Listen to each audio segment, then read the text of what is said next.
মিষ্টি প্যাকেট কই? এই ভোলা, এই ভোলা প্যাকেট কই মিষ্টি?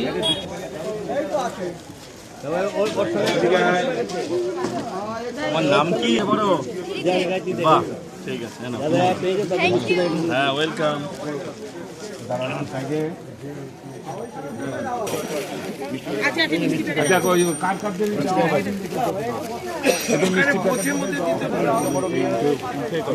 দেওয়া হয়নি, এই 3টে মিষ্টির প্যাকেট দিয়ে দিচ্ছি। হ্যাঁ, 3টে দেবো।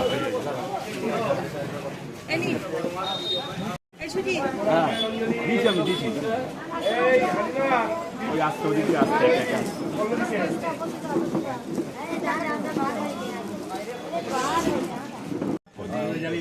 ওদিক কাকা যাবে মাস্টারমশাই একটু জ্বালান, একটু ওদিকটা জ্বালান।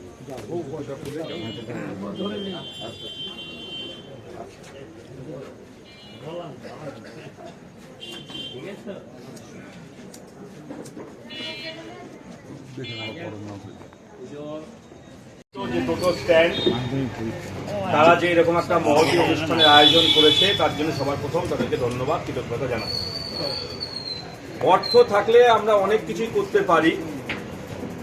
অর্থ দিয়ে অনেক সময় আমরা বড় বড় প্যান্ডেল করি, বড় বড় লাইট, বিচিত্রা অনুষ্ঠান বিভিন্ন করি। যদিও সেগুলো সামাজিক ক্ষেত্রে প্রয়োজনীয়তা আছে, সবকিছু সমাজের ক্ষেত্রে প্রয়োজন আছে, তবুও জীব সেবার মধ্যে দিয়ে আমরা বলি শিব সেবার কথা।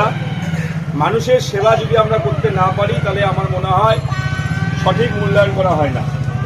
তো আজকে যারা কমিটি আছে তারা যে এই যে একটা বস্ত্র বিতরণের আয়োজন করেছে, তাদের যে চিন্তা ভাবনা, তাদেরকে কুর্নিশ জানাই এবং আরো বেশি করে কুর্নিশ জানাই যে তাদের উদ্যোক্তাটা হয়ে গেছে। এই যে আমাদের ডান পাশেই যারা রয়েছে ছাত্রছাত্রী, আমার স্নেহের ছাত্রছাত্রীরা, আগামী দিনের যারা ভবিষ্যৎ অনেক প্রতিবন্ধকতাকে দূরে সরিয়ে রেখে তারা এগিয়ে চলেছে, সমাজে আগামী দিনেও তারা প্রতিষ্ঠিত হবে, তাদের পাশে দাঁড়ানোর জন্যও আবার পুনরায় আমি ধন্যবাদ জানাই। আমি আপনাদের শুধু পাশের ঘরের ছেলেই নয়, আমি যেখানে বলছি দুটো কথা, আমার ঠিক উল্টো দিকেই আমার যেখান থেকে হাতে খড়ি হয়েছিল, আমি এই সামনে যে বিদ্যালয় ছিল, এই মঞ্চের সামনে প্রাথমিক বিদ্যালয়, এই বিদ্যালয় থেকে আমি পড়াশোনা করেছি, আজকে বড় হয়েছি। তাই সেই কারণে পাড়ার প্রতি, এলাকার প্রতি আরও আমার শ্রদ্ধা ভক্তি আছে। এখানে বুড়োদাও রয়েছে, আমাদের গায়ত্রী রয়েছে, আরও অনেকে রয়েছেন, আর সর্বোপরি আমাদের কিশোরদাও রয়েছেন। সকলকে যথাযথ শ্রদ্ধা জানাই। সকলের উপস্থিতিতে আগামী দিনে ঘোড়াঘাট বরাবরই পথ দেখায়, আগামী দিনেও পথ দেখাবে, এই কামনাটুকু করে প্রত্যেককে যথাযথ ধন্যবাদ জানিয়ে শুভেচ্ছা জানিয়ে শেষ করছি। জয় হোক আপনাদের উদ্যোগ। নমস্কার। এই শনি সত্যনারায়ণ পূজা এবং শ্রীনাথ পূজার যে এরা আয়োজন করেছে, তা আমি এদের এই এত অল্প সংখ্যক মানুষের মধ্যে এরা যে আয়োজন করেছে তা আমি খুবই মোটামুটি আনন্দিত, এবং আগামীতে যাতে এরা আরও বেশি করে মোটামুটি মানব সেবায় এবং জনসেবায় যাতে নিয়োজিত হতে পারে, আমি আইনটিসির পক্ষ থেকে আমি সবসময় এই কামনা করছি। আর বিশেষ করে আজকে আমাদের ব্লাইন্ড যে মোটামুটি ছাত্রছাত্রীদের মধ্যে যে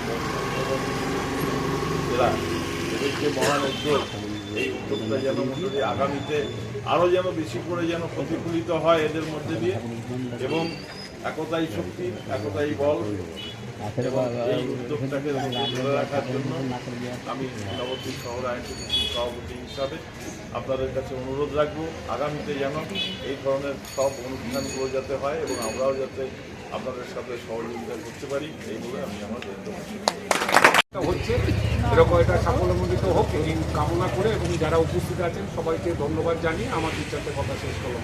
নমস্কার।